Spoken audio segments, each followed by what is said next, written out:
Hi friends, welcome to our YouTube channel education concepts.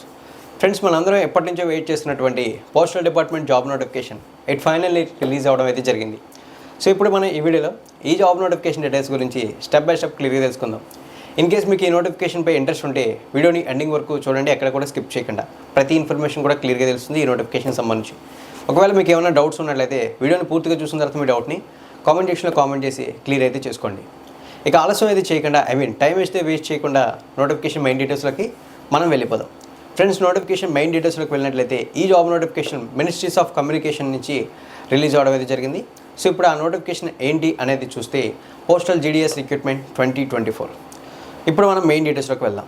Main డీటెయిల్స్లోకి వెళ్తే ముందుగా ఈ నోటిఫికేషన్లో ఓవరాల్గా ఎన్ని వేకెన్సీస్ ఉన్నాయనేది చూస్తే ఓవరాల్గా ఈ జాబ్ నోటిఫికేషన్లో మనకి 44,228 వేకెన్సీస్ ఉన్నాయి. అంటే 44,228 వేకెన్సీస్ అనేవి ఈ నోటిఫికేషన్లో అవైలబుల్గా ఉండడం అయితే జరిగాయి. సో ఈ వేకెన్సీస్ అనేవి అక్రాస్ ఇండియా మొత్తం మీద ఉండడం వల్ల మనకి స్టేట్ వైజ్ కూడా వేకెన్సీస్ అనేవి డివైడ్ అయితే అయిపోయాయి. సో ఇప్పుడు మనం స్టేట్ వైజ్ వేకెన్సీస్ చూసుకున్నట్లయితే ఎస్పెషల్లీ మన రెండు తెలుగు స్టేట్స్ అయినటువంటి ఆంధ్రప్రదేశ్ అండ్ తెలంగాణలో చూసుకున్నట్లయితే ఆంధ్రప్రదేశ్లో చూసుకుంటే మనకి 1,355 పోస్టులు ఉన్నాయి. తెలంగాణలో చూసుకుంటే 981 పోస్టులు అయితే ఉన్నాయి ఈ నోటిఫికేషన్ సంబంధించి. సో ఇవైతే వేకెన్సీస్కి సంబంధించి డీటెయిల్స్ ఈ నోటిఫికేషన్ సంబంధించి. ఇప్పుడు మనం ఈ నోటిఫికేషన్ రిలేటెడ్గా ఏవైతే డేట్స్ ఉంటాయో ఇంపార్టెంట్ డేట్స్ ఉంటాయో వాటి గురించి తెలుసుకుందాం. సో ఈ నోటిఫికేషన్ రిలేటెడ్గా ఉన్నటువంటి డేట్స్ గురించి ఒకసారి మనం క్లియర్గా చెక్ చేసినట్లయితే ఈ నోటిఫికేషన్ యాక్చువల్లీ మనకి జూలై 15వ తారీఖున రిలీజ్ అవ్వడం జరిగింది. ఇంట్రెస్టింగ్ న్యూస్ ఏంటంటే సేమ్ డేట్ నుంచి అంటే జూలై 15వ తారీఖు నుంచి ఇంట్రెస్ట్ ఉన్న క్యాండిడేట్స్ ఎవరైనా సరే ఈ జాబ్స్కి ఆన్లైన్లో అప్లై అయితే చేసుకోవచ్చు. ఇక ఆన్లైన్లో అప్లై చేయడానికి లాస్ట్ డేట్ ఎప్పుడు అనేది చూస్తే మనకి నెక్స్ట్ మంత్ 5వ తారీఖు ఆగస్ట్ 5వ తారీఖు అనేది ఈ జాబ్స్కి అప్లై చేయడానికి లాస్ట్ డేట్. ఇంట్రెస్ట్ ఉన్న క్యాండిడేట్స్ ఎవరైనా ఉన్నట్లయితే ఈ టైం పీరియడ్ బిట్వీన్లోనే ఆన్లైన్లో అప్లై అయితే చేయాల్సి అయితే ఉంటుంది. ఒక్కొక్కసారి అప్లై చేసేటప్పుడు చిన్న చిన్న మిస్టేక్స్ అనేవి కూడా జరుగుతుంటాయి. అవి మన నేమ్ స్పెల్లింగ్ని టైప్ చేయడంలో కానీ father name or mother name స్పెల్లింగ్స్లో కానీ ఏమైనా మిస్టేక్స్ జరుగుతుంటాయి, లేదా date of birth hall ticket numbers enter చేసేటప్పుడు మిస్టేక్స్ జరుగుతుంటాయి కదా. అటువంటి మిస్టేక్స్ ఏమైనా జరిగితే వాటిని కరెక్షన్ చేసుకోవడానికి కూడా మనకి ఆగస్ట్ 6వ తారీఖు నుంచి ఆగస్ట్ 8వ తారీఖు వరకు కరెక్షన్ విండో అనేది కూడా అఫీషియల్ వెబ్సైట్లో ఓపెన్ అయితే ఉంటుందని చెప్పి మెన్షన్ అయితే చేశారు. రీసెంట్గానే మనకి ఆంధ్ర యూనివర్సిటీ ఆన్లైన్ గ్రాడ్యుయేషన్ ప్రోగ్రామ్ని స్టార్ట్ చేసింది. ఈ ప్రోగ్రాంలో భాగంగా మీరు ఇంటి దగ్గరే ఉండి విత్ అఫోర్డబుల్ ఫీజెస్తో ఎటువంటి ల్యాప్టాప్ ఆర్ సిస్టమ్ యాక్సెస్ అనేది లేకుండా జస్ట్ మొబైల్లోనే గ్రాడ్యుయేషన్ ఆర్ పోస్ట్ గ్రాడ్యుయేషన్ కోర్సెస్ని కంప్లీట్ అయితే చేయొచ్చు. ఇన్ కేస్ ఎవరైనా ఇంటి దగ్గరే ఉండి మీరు మధ్యలో డిస్కంటిన్యూ చేసినటువంటి మీ స్టడీస్ని కంటిన్యూ చేయాలనుకుంటే ఈ ఆపర్చునిటీని యూటిలైజ్ అయితే చేసుకోండి. సో ఇక మీకు ఇంట్రెస్ట్ అనేది ఉంటే డిస్క్రిప్షన్లో మీకు గూగుల్ ఫామ్ లింక్ అయితే ఇస్తాను. అక్కడ మీ డీటెయిల్స్ అన్నీ కూడా ఫిల్ చేసి సబ్మిట్ చేస్తే మీకు ఏ డౌట్స్ ఉన్నా సరే క్లారిఫై అయితే చేయడం అయితే జరుగుతుంది. ఇక నెక్స్ట్ మీకు ఇంకొక విషయం తెలియజేయాలి. మీరు ఏదైతే ఈ ఆన్లైన్ గ్రాడ్యుయేషన్ ప్రోగ్రామ్ ఉంటుంది, ఈ ప్రోగ్రాంలో మీరు రిజిస్టర్ అయ్యి మీరు ఈ గ్రాడ్యుయేషన్ ప్రోగ్రామ్ని యాక్సెస్ అయితే చేస్తే మీకు ఏదైతే లెర్నింగ్ మెటీరియల్ ఉంటుందో దీన్ని ఆంధ్ర యూనివర్సిటీ ప్రొవైడ్ చేస్తుంది. ఇందులో మీకు ఈ books, study guides, practice test, discussion forms అన్నింటినీ కూడా ఆంధ్ర యూనివర్సిటీ మీకు ప్రొవైడ్ చేయడం జరుగుతుంది. దానితో పాటు ఇంకొక విషయం మీరు తెలుసుకోవాలి. ఆ విషయం ఏంటంటే ఆంధ్ర యూనివర్సిటీ స్టార్ట్ చేసిన ఈ ఆన్లైన్ గ్రాడ్యుయేషన్ ప్రోగ్రామ్కి నోటబుల్ అల్యూమినీస్ కింద doctor M Venkaiah Naidu garu, former vice president of India, doctor Duvvuri Subbarao garu, former governor of Reserve Bank of India, Shrimati Mini Ipe, ఈమె చూసుకుంటే managing director of LIC of India, justice J Chalameswararao garu, former judge of Supreme Court of India. So వీళ్ళందరూ కూడా ఈ online graduation ప్రోగ్రామ్కి ఆంధ్ర యూనివర్సిటీకి notable అల్యూమినీస్గా ఉన్నారు. So ఇక ఎందుకు ఆలోచిస్తున్నారు, మీకు డిస్క్రిప్షన్లో లింక్స్ అయితే ప్రొవైడ్ చేస్తాను గూగుల్ ఫామ్కి సంబంధించి. అక్కడ క్లిక్ చేసి మీ డీటెయిల్స్ అన్ని కూడా ఫిల్ చేసి సబ్మిట్ చేసి ఏదైతే మీరు మధ్యలో స్టాప్ చేసినటువంటి మీ ఎడ్యుకేషన్ ఉంటుందో దాన్ని మళ్ళీ అయితే స్టార్ట్ చేశారు. ఇవైతే ఈ నోటిఫికేషన్ రిలేటెడ్గా ఉన్నటువంటి డేట్స్, ఇంపార్టెంట్ డేట్స్. అయితే ఈ జాబ్స్కి ఆన్లైన్లో అప్లై అయితే చేయాలని ముందుగా చెప్పాను కదా. ఆన్లైన్లో అప్లై చేసేటప్పుడు అప్లికేషన్ ఫీజు కూడా పే చేయాలి కదా. ఆ డీటెయిల్స్ని కూడా ఇక్కడే కవర్ అయితే చేద్దాం. సో ఆ అప్లికేషన్ ఫీజు వివరాలు ఒకసారి మనం చూసుకున్నట్లయితే ఈ జాబ్స్కి మీరు అప్లై అయితే చేయాలనుకుంటే 100 రూపాయలు అప్లికేషన్ ఫీజుగా పే చేయాల్సి అయితే ఉంటుంది.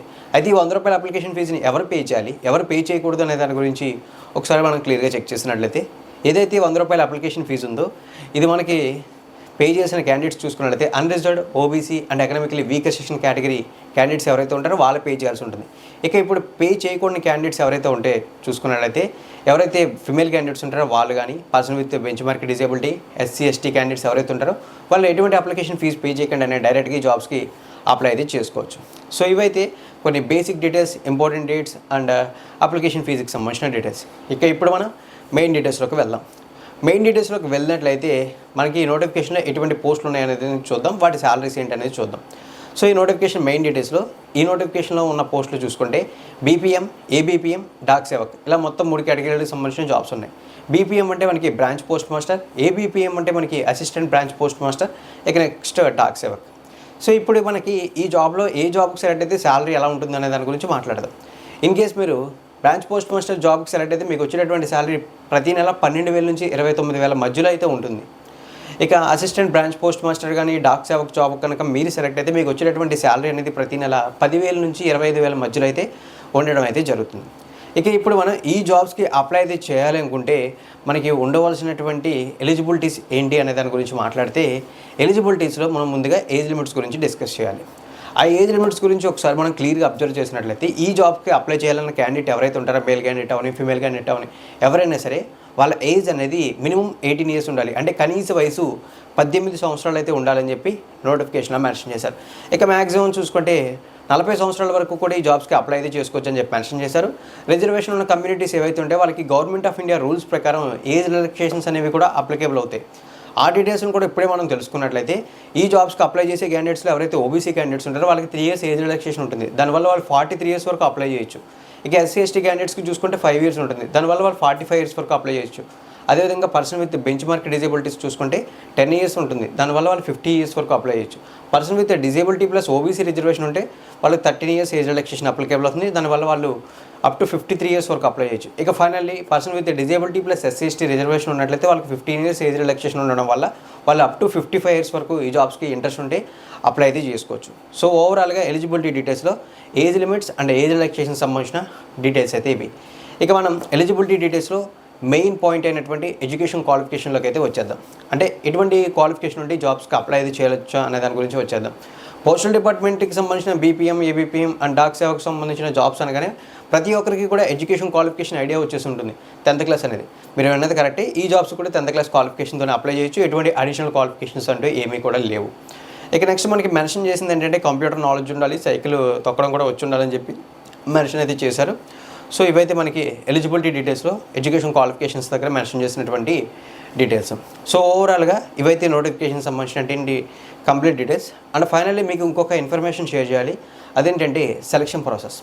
యాక్చువల్లీ సెలక్షన్ ప్రాసెస్ మీరు రెగ్యులర్గా చూసే జాబ్ నోటిఫికేషన్స్లో ఉండేటటువంటి సెలక్షన్ ప్రాసెస్కి ఈ పోస్టల్ జీడీఎస్ సెలక్షన్ ప్రాసెస్కి చాలా డిఫరెన్స్ ఉంటుంది. రెగ్యులర్గా మీరు ఏ central government job notification selection process చూసుకున్నా ఏదో ఒక రిటర్న్ ఎగ్జామ్ అనేది కండక్ట్ చేస్తారు. రిటర్న్ ఎగ్జామ్లో బెస్ట్ పర్ఫార్మెన్స్ ఇచ్చిన క్యాండిడేట్స్కి స్కిల్ టెస్ట్ అని లేదా డైరెక్ట్గా బెస్ట్ పర్ఫార్మెన్స్ ఇచ్చిన క్యాండిడేట్ షార్ట్ లిస్ట్ చేసి జాబ్ ఇవ్వడం అనేది జరుగుతుంది. బట్ ఇక్కడ చూసుకున్నట్లయితే మీకు ఎటువంటి రిటర్న్ టెస్ట్ అనేది కండక్ట్ చేయరు.